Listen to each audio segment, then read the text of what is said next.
we're dedicating this portion of our show to my favorite subject, wine and food. And we've asked in as our special guests the founders of the Fresno Wine Academy, Paolo and Pablo. Was I close? No. Let me try again. Paola. Paola. There you go. It's ends with an A, not an O. His ends with an O, hers with an A. And you're from Chile. I'm from Chile. Paola is... My family's from Chile. Family's from Chile originally, yeah. And you're here in Fresno. Now, they have wine in Chile.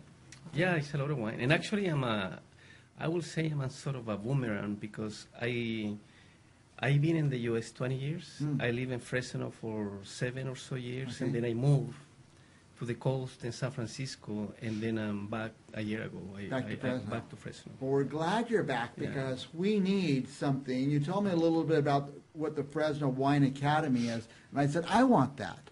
I told you that I go to wine tastings. When they give me a little card that says, you know, hints of this and hints of that, I can taste it, but I don't pick them out unless, you know, it's on the card. So do you think I could learn that? Yeah, totally. You can reveal most of the details in wine when you take the classes. When you take the class, yeah. So you learn all the techniques you need to know to really understand wine better in a more deep way, but, you know, get quality wine also more affordable because they're good wines in the market. Right. They're not expensive, but because consumers sometimes don't know, they think because the pricing really doesn't determine the quality of the wine. I noticed, by the way, that you said there's a lot of good wines on the market for a good price. Yeah. But they're mixed in with bad wines. Yeah, there's exactly. good ones, bad ones, but there's no no sign this is a good one. You have to know. And you can spend a lot of money on wine till you find the good one. Anyway, I think you said there's going to be 4 different classes, different types of classes. Yeah, so we start with the foundation courses. Well, first of all, we did a partnership with Modernist in downtown Fresno.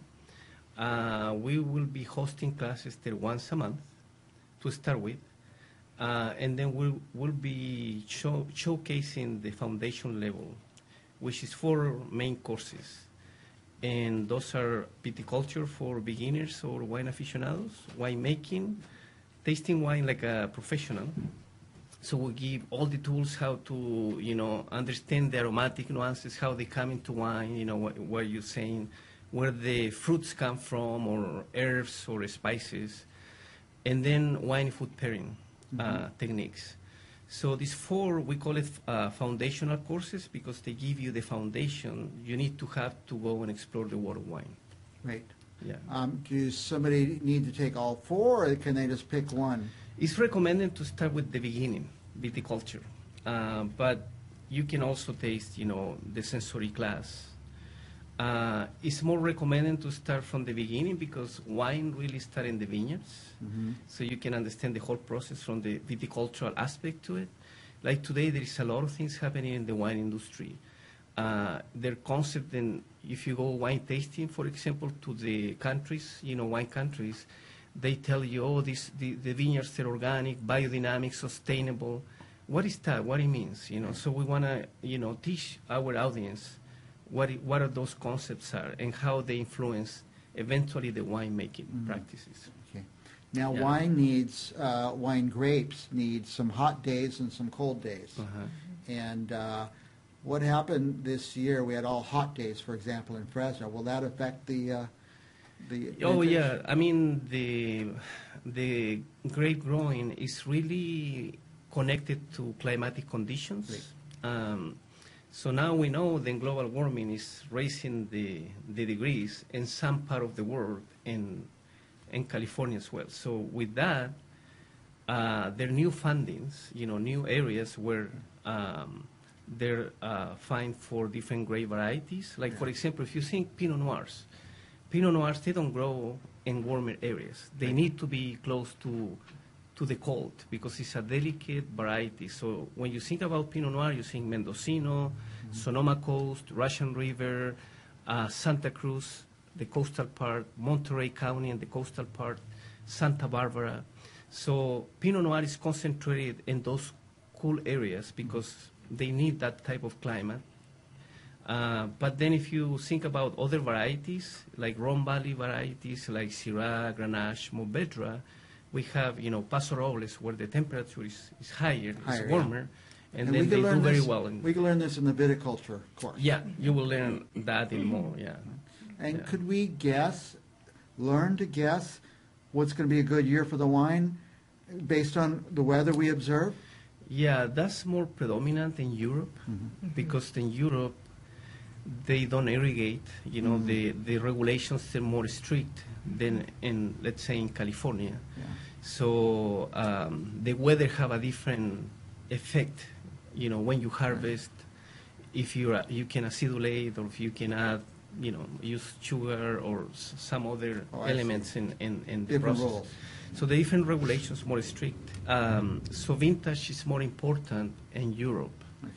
Not as much important. It's still important here, because there's some years they're better, especially if we don't have fires that affect the grape growing. Now it's very common. Right? Okay, tell me, so there's a viticulture course. Tell me about another course. So then the other one is following the viticultural part. We have the winemaking part. So now you have the raw material, you have the grapes. Now, what is in place? What is the role of the winemaker in the processing of the grapes? And then today in the market, again, we have different type of wines. We have the classic winemaking. We have today in the market natural or low intervention winemaking.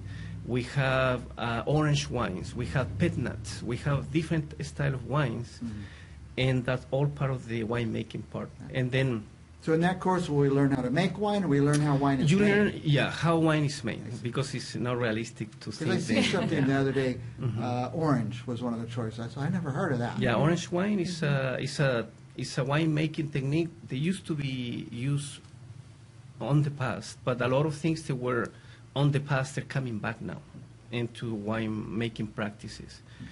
So orange wine is not a wine that is infused with oranges. It's a wine, then it's a white wine. They don't peel, they don't remove the skin and the seed. No. So the maceration time is with the skin and seed, so they give you more body, more structure, more tannins. So it's a wine with more complexity. Gives you those colors. And they give you the orange color based in the skin. Right. Yeah. So orange is a white wine. It's a white wine. Don't let them fool you. It's a white wine. So. Yes. Now, the other one I'm interested in is learning how to taste the different... So taste, I'm a sommelier. I'm a professional sommelier.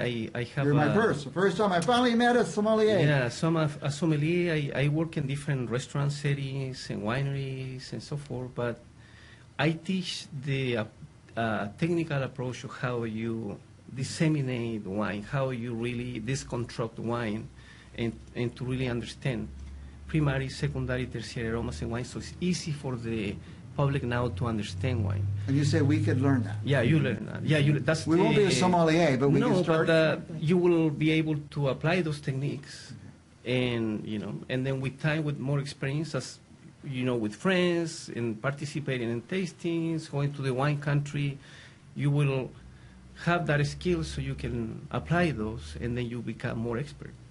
Now, when you say a course, if I take one of these courses, how long is it? It's 3 hours. 3 hours. Okay, good. It's 3 hours. So they're compressed in a short time.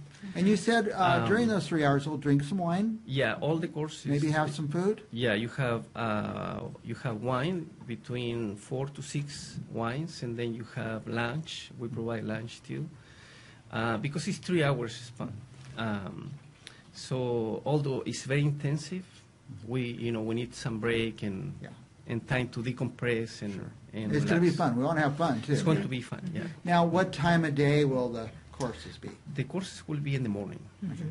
Like 6 a.m., 7 a.m.? 10 a.m., okay, good. 10 a.m., and that's... Give me all the things that would keep me from going, and we're getting past them out. Now, some people will say, why is in the morning? Actually, it's the best time for tasting wine. Your taste buds are very clean, sharp, so you're really... it's the perfect time to really focus in the experience of tasting wine. Yeah. And for now, all the courses will be at the Modernist. For now, it's our satellite location right now. It will be at Modernist right now. Yeah. Do you remember what street that's on? I think It's in on Fulton. Fulton Street. Yeah, Fulton. Yeah. Kind of close to the stadium, close to that Yeah. end of Fulton. I've been there, Modernist. I went there on the opening day. It was so cool. Yeah, it's a and cool then I went bar. a bunch of times. But then COVID Yeah. came, and a lot of businesses opened and closed. So I'm glad they made it through that, the Modernist. So. Yeah, no, they're doing a great job. It's a nice addition to downtown, and Paul and Carmen, the owners, they're very nice. They're very supportive with our program, so we're very happy then they let us to host the classes in there. Yeah. So And now, besides the courses, I'm going to do them, by the way. I'm committed to do them. I don't know if I could just keep it on a schedule, but maybe I'll do one month, another month. Yeah. But you said there's going to be some wine tasting trips. yeah, and then Paola, I want to talk to, because the Fresno Wine Academy has 3 tiers. We're wine education, events, and travel. So Paola will Travel. take that. Yeah, so we'll be doing private wine events, food and wine pairings, and then we're also going to be doing travel, hopefully starting next year, doing more local winery tours, Sonoma, Napa Valley, eventually maybe work our way down south to Valle de Guadalupe, Mexico, and then ideally we'd love to then be able to take some of these groups to Chile, maybe Argentina. So the idea is to really try to get a little bit of a wine group going.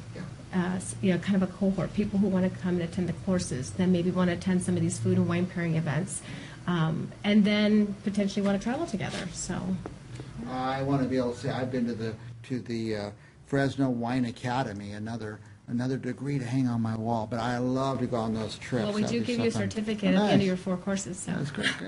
Okay, let's tell people where to go. I guess we'll say start at FresnoWineAcademy.com, but there's also an Instagram. Yes, you can check us out on Instagram. It's Fresno Wine Academy, established 2021, EST 2021, and we'll be posting different things, different events. We're actually doing an event next Friday. It's a Carmen Malbec night with Argentinian and Chilean food.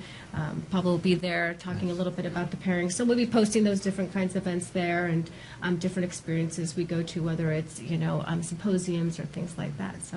Now, if I, as my business, wanted to invite some of my clients in for a wine and food pairing, can you do something like that? We customize corporate or private events. We're going in home, or we can do it in the facility. Oh, yeah. Like, for example, in December, we're organizing a Christmas party for 90 people. 90 people, wow. So we do a small scale, like 10 people in a private home. We bring the experience to people's house, and then also we can go to a business or an office and do something in there. Very good. I'm very excited. We're going to have you guys back again and again to talk about this. I think this is very important for Fresno. We're ready for this in Fresno. Yeah, I think so too.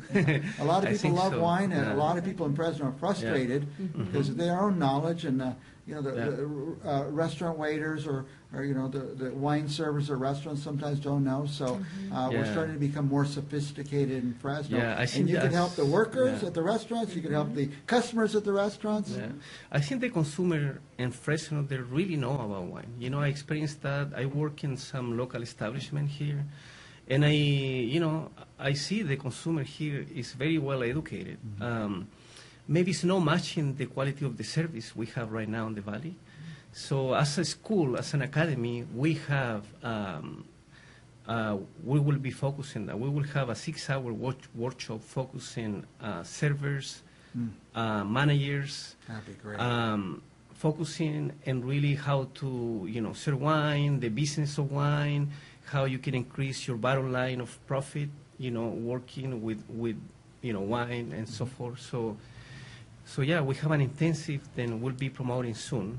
Not right now, but we'll be coming out with that one next probably. Yeah. Very good. It's very just good. especially for hospitality employees. Good. We are out of time. Any last thoughts you want our viewers to know? Well, first of all, thank you Our for pleasure. give us the Tribune to talk about Fresno Wine Academy. And then I hope people check us out in our events that we'll be doing around town. Check our Instagram. Paola is our Instagram master. You will be probably talking to her. We're very accessible, and that's all. Very Yes, good. thanking you. Well, again, it's Instagram, Fresno Wine Academy, EST 2021, like Fresno Wine Academy established 2021. But if you type Fresno Wine Academy, it's going to pop Yeah. up somewhere. FresnoWineAcademy.com. If you didn't write all this down and you don't know how to reach them, call me at Central Valley Talk. I'll put you in touch with them. I'm going to be in the classes. I'm going to be studying. I'm going to be learning. Appreciate it very much. I'm going to say your names again. Paola Very good. Very good. and Pablo. Muy Thank you so much. Thank you so much. We'll be back with more Central Valley Talk right after this.